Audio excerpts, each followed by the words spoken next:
bora entender um discurso poderoso sobre o significado da liberdade e o preço que se paga por ela. O palestrante começa com essa frase, uma ideia bem instigante sobre valor e liberdade. E aí, quem será que disse isso? Um político? Talvez um filósofo? A resposta surpreende. No começo, ele achou que a frase era de algum político dos dias de hoje. Mas não, o autor, na verdade, era um médico. Totalmente inesperado, né? E essa ideia se conecta a um preço altíssimo que já foi pago pela liberdade na história. Como a história do jornalista Líbero Badaró. Ele foi assassinado por defender suas ideias. Essas foram as últimas palavras dele, uma defesa poderosa da liberdade de expressão.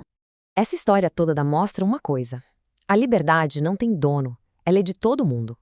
Mas, afinal, como o palestrante define essa liberdade? Ele a divide em 3 partes. Olha só que interessante, são 3 liberdades, mas que na verdade são uma só, totalmente conectadas. Para ele não dá para separar. Uma não existe sem a outra, sabe? A liberdade fica sem sentido. O problema é que hoje em dia essa estrutura toda está sob ameaça. E existe um método para isso. É tipo um efeito dominó. Começa atacando a liberdade de expressão e o resto vai caindo junto. Ou seja, é um caminho bem pensado para minar a liberdade peça por peça.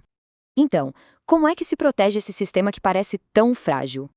A resposta, segundo o discurso, está nesta frase: vigilância constante, sem descanso. E essa ideia de responsabilidade de cada um leva direto ao ponto principal do discurso. Fica a pergunta: quem é que tem o direito de dizer o que é liberdade?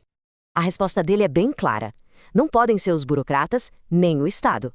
Porque, no fim das contas, a liberdade é algo pessoal e, como diz a frase, inegociável. Sabe como às vezes uma única frase pode levar a gente numa viagem incrível pela história? Pois é, hoje nossa conversa começa com uma citação que, olha, parece super atual, mas que na verdade vem ecoando há séculos.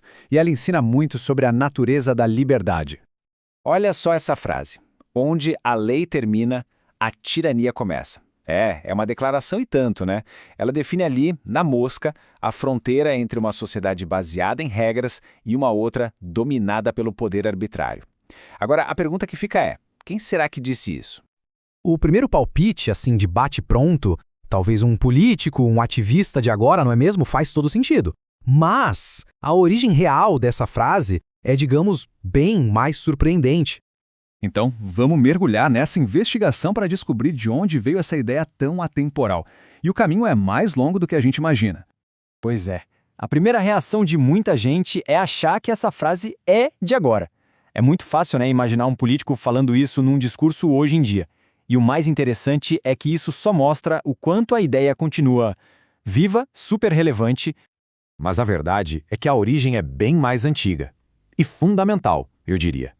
Chegou a hora de conhecer a mente por trás dessa frase. E aqui está a grande revelação.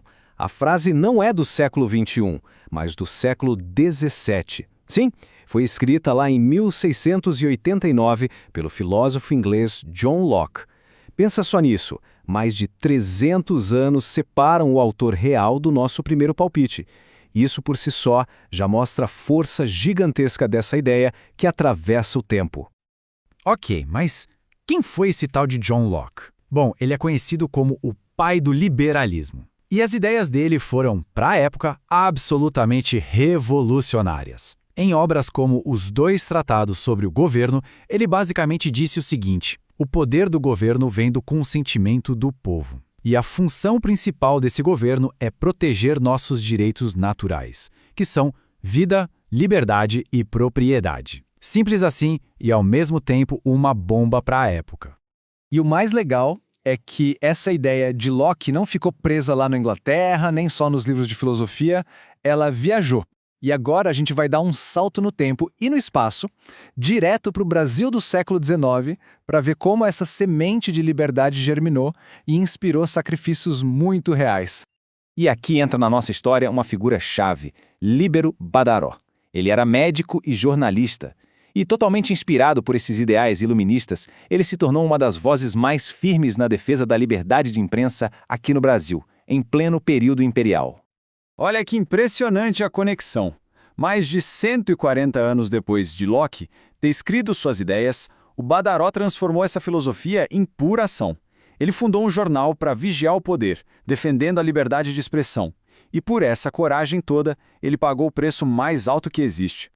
Em seu leito de morte, Badaró disse suas últimas e imortais palavras. E elas se tornaram um verdadeiro grito de guerra, sabe? Um lembrete de que mesmo que indivíduos sejam silenciados, a ideia de liberdade, depois que é plantada, é muito mais difícil de arrancar. A história do Badaró deixa muito claro que está em jogo, né? Mas, afinal, o que é essa tal liberdade de que estamos falando? Vamos pensar nela como uma estrutura que se apoia em 3 pilares essenciais. Então vamos lá. A liberdade se apoia nesses 3 pilares, que são totalmente interligados. Primeiro, a liberdade política, que é o nosso direito de participar da vida da cidade, das decisões. Depois, a liberdade econômica, que é o direito de buscar prosperidade, de ter propriedade. E, por fim, a liberdade de expressão, que é a garantia de que a gente pode falar, publicar, debater ideias abertamente. E aqui está o ponto central. Um pilar não fica de pé sem os outros 2. Eles dependem um do outro. Pensa bem, não dá para ter liberdade política de verdade se a falta de liberdade econômica faz com que as pessoas tenham medo de se manifestar e perder o sustento. E também é impossível ter prosperidade de verdade quando a liberdade de expressão é cortada, porque isso impede o debate sobre as melhores ideias. Atacar um pilar é, na verdade, ameaçar a estrutura inteira. A história, infelizmente, mostra um padrão bem preocupante. Quase um manual de instruções de como se destrói uma sociedade livre. E quase sempre, o primeiro passo é atacar a imprensa e a liberdade de expressão. Porque, a partir do momento em que o debate público fica pobre, o caminho fica livre para a perda das liberdades políticas. E o passo final é a corrosão das instituições que deveriam nos proteger. Ok, se a liberdade é tão valiosa e ao mesmo tempo tão frágil, como é que a gente faz para proteger tudo isso? A resposta está numa palavra: vigilância. Eterna vigilância. Essa famosa citação resume a ideia perfeitamente. Liberdade não é um destino final, sabe? Aquele lugar onde a gente chega e, pronto, pode relaxar. Não, é mais como um jardim que precisa ser cuidado todo santo dia. Senão, as ervas daninhas tomam conta. E é esse fio invisível da vigilância que conecta todas essas figuras. Conecta o Locke, lá no seu escritório no século XVII, com o Badaró, nas ruas do Rio de Janeiro do século XIX. E chega até líderes dos direitos civis como Martin Luther King Jr., já no século XX. Todos eles entenderam a mesma coisa. Liberdade não é algo que alguém te dá de presente. Ela é conquistada e tem que ser defendida todos os dias. No fim das contas, a mensagem que fica é bem clara. Liberdade não é uma concessão de burocratas ou de governos, não é um favor. É um direito que nasce com a gente, um direito fundamental. E, se a gente pudesse resumir em uma palavra, seria inegociável. E tudo isso nos leva a uma pergunta final, para a gente refletir mesmo. Se a gente concorda que a liberdade é inegociável e que exige essa tal vigilância eterna, o que isso significa para nós hoje, no nosso dia a dia? Como a gente pratica essa vigilância num mundo cheio de desinformação, de polarização, de novas tecnologias? A história nos deu os princípios. A aplicação disso tudo, agora, é responsabilidade nossa.